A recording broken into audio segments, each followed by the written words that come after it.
تخيل أن تتلقى اتصالا يخبرك أن أحد أقاربك أصيب بالسرطان. بعد الصدمة الأولى يأتي السؤال المرعب: هل هذا يعني أنني التالي؟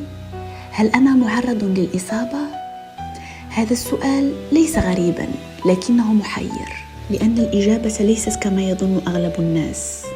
في الحقيقة العلم يؤكد أن السرطان ليس وراثيا بالكامل. حوالي 90 إلى 95% من السرطانات سببها أسلوب الحياة والعوامل البيئية. نعم، الجينات تلعب دورا، لكنها ليست القصة كاملة. ما يعرف بالسرطان الوراثي يشكل فقط 5 إلى 10% من الحالات، وفي هذه الحالات يكون الشخص قد ورث طفرة جينية تزيد من احتمالية الإصابة، مثلا الطفرة المرتبطة بسرطان الثدي.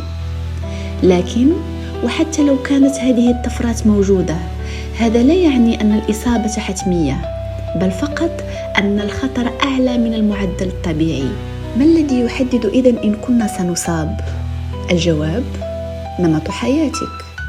نمط حياتك هو المفتاح الأول للوقاية. وإليك كيف؟ ركز على الخضروات والفواكه الطازجة. قلل من اللحوم المصنعة والدهون المهدرجة. استبدل السكر الأبيض بالبدائل الطبيعية، وابتعد عن الأطعمة المعلبة قدر الإمكان.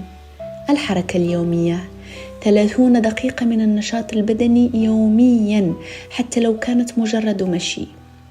الحركة تحفز جهاز المناعة وتقلل الالتهابات المزمنة التي ترتبط بنشوء الأورام. النوم الكافي من 7 إلى 9 ساعات ليلا.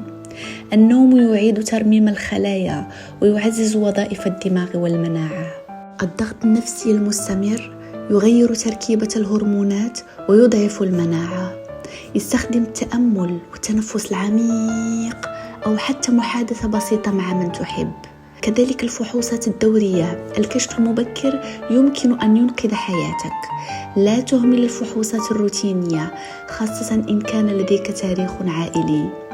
أقلع عن التدخين وتجنب البيئة الملوثة أو المواد الكيميائية في المنزل أو العمل. خلاصة القول: السرطان ليس قدرا مكتوبا في جيناتك، هو نتيجة تفاعل معقد بين الوراثة والبيئة ونمط الحياة. وقد لا تملك القدرة على تغيير جيناتك، لكنك تملك كامل السيطرة على أسلوب حياتك. اجعل نمط حياتك حصنا منيعا، لأن الوقاية في هذه المعركة هي السلاح الأقوى. إن أعجبك الفيديو لا تنسى الاشتراك بالقناة وتفعيل الجرس ليصلك كل جديد. دمتم بخير وإلى اللقاء.